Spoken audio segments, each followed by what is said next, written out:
Alright, boys, thought I'd go ahead and commentate over this duel here. First of all, we're starting off with a hand destruction. Okay, so what does he discard? He discards a Archbrave Dragon and a Dragon Core Hexer. Not too bad. Does he actually have ultimate Bishop Balkan in the extra deck? No, he doesn't. Okay. Normally when you see someone playing Dragon Core Hexer, it's specifically because they have a particular uh, synchro, or it's not really a synchro, it's sort of like Ultimaya, but it's a one level higher than him. It's called Bish Balkan, and you summon like infinity tokens on the field, and it's pretty cool. And yeah, you can't really get rid of it. What do we see in his hand here? We see Summon Limit. Okay, that's going to obviously come up. We've also got Ruins of the Divine Dragon Lords. What does this card do? Well, if he summons a monster from the graveyard, hey, looks like he's about to do that.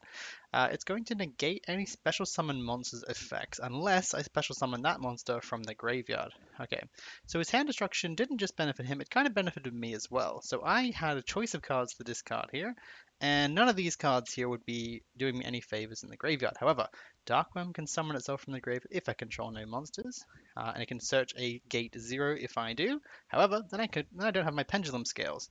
Luckily, I also discarded my Zephyros. Because I've discarded Zephyros, I can go ahead and just pick Darkwurm back up off the field, put it back in my hand, and then I've got both scales, and then I can pendulum summon. But yeah, alright, let's see how this plays out. He sends another uh, monster, Dragon Spirit of White, with his Archbrave Dragon. So he's going to summon out his two monsters here. And then I believe he's done for the turn once he summons his Summon Limit thing. We're going to search our gate. He's going to activate Summon Limit. We only have one more summon to go. I'm going to keep my Pendulum Scales because I have a plan. We'll put that in defense and we'll set these two cards. Was setting two cards a good idea when he has a Dragon Spirit of White? Probably not. He's going to attack directly 2500 and summon a 0 attack card that will balance my cards. He summons back his Dragon Spirit of White, and there you go, he's going to banish one of my cards. Luckily, he picked the Swallow's Nest, which means nothing to me, and didn't banish the Phantom Knight's Magic, which is going to be very crucial, because I needed this in order to win. We're going to set our scales here, and luckily, Summon Limit says you can only summon 2 times per turn, which means if I summon once with 4 monsters, heck, that counts. So that's only one. So I summon 4 monsters at once. He's going to negate all of them with his Ruins of the Divine Dragon Lords. We're going to attack his 0 attack monster, who is going to tribute himself and bounce back my tribute Lanius. Yes, we could now normal summon it and use its effect, and it wouldn't be negated by Ruins, but however, because Summon Limit is still there, that would be a bad idea, because that would mean that we're out of summons. So what's the play here? I think you know what the play is. It's got something to do with this rank up card. Alright, when he tributes this card, he can summon a dragon monster from the deck and gives it 0 attack and defense. So Red Eye's Black Flare Dragon is about to get 0 attack and defense in the next step. There it is, and is also going to negate its effects. Hold on a second. Oh, it was a normal monster on the field, so it didn't negate its effects.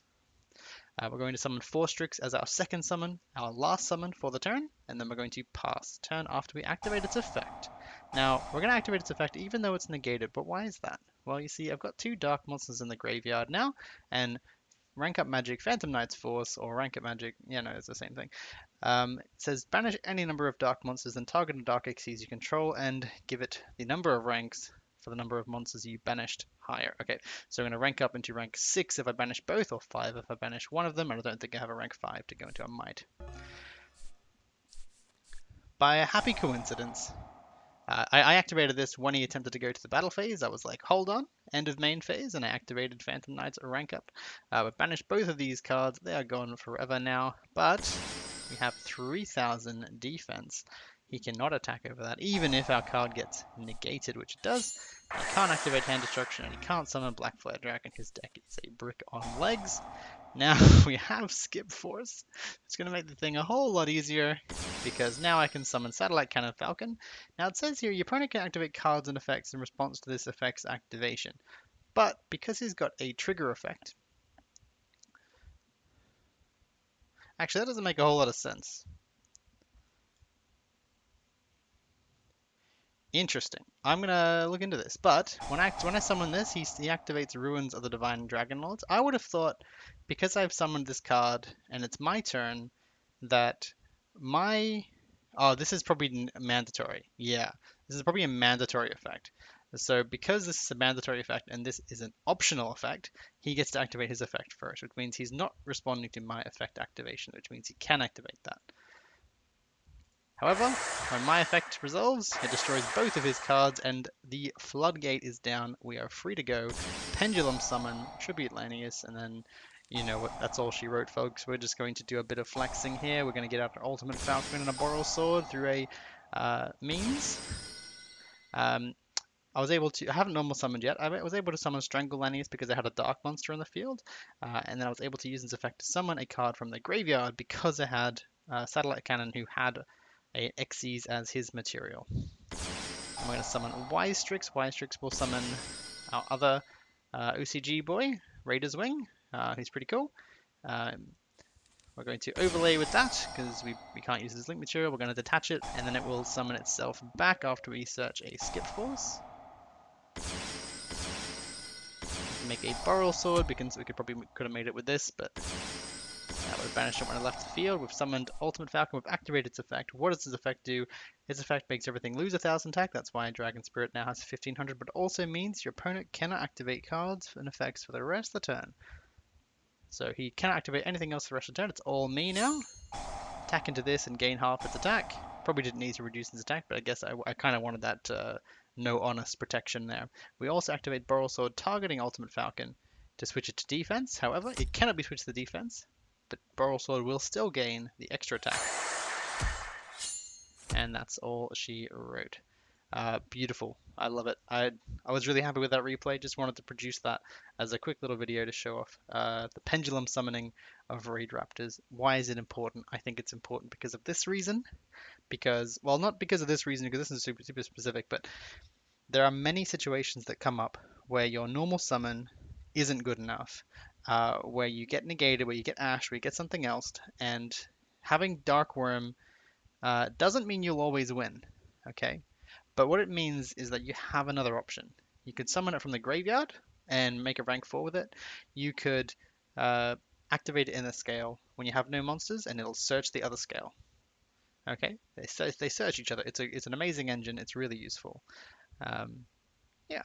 Anyway, that's my take on it. Hopefully you guys enjoyed, and yeah, no, it's entirely possible you'll get a Raidraptor video, but we all know how inconsistent I am, and with the schedule I'm currently running, which has been more hectic than it has ever been before.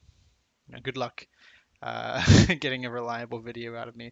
I will I will plan on making one, but yeah, I don't know what music and memes I'd like to add in first. I'm just enjoying Raidraptors. That's all I'm at the moment. I might even make a combo video on it. Post Phantom Rage, I think it's called. Um, yeah. As far as Monarch Sworn, I did release a video showing off like I was excited for 3 Pantheism, and I am excited for 3 Pantheism. It's really cool. However, the ban list also hit Glow Up Bulb, Jet Synchron, and I think like Darkroom as well. A bunch of tuners that I kind of needed for that strategy to make sense.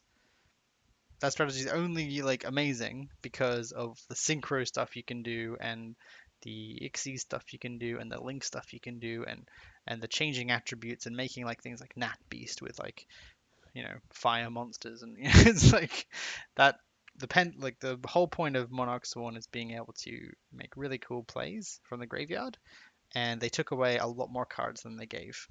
And Pantheism, uh, while it is really cool to have and it makes the deck really strong, it doesn't make that version of the deck very strong. It does make a different version of the deck a bit strong, that we still have the Predaplant, Ophrys Scorpio, whatever it's called, who can fusion summon with Shadows, and we could also do dangers and dino things. But yeah,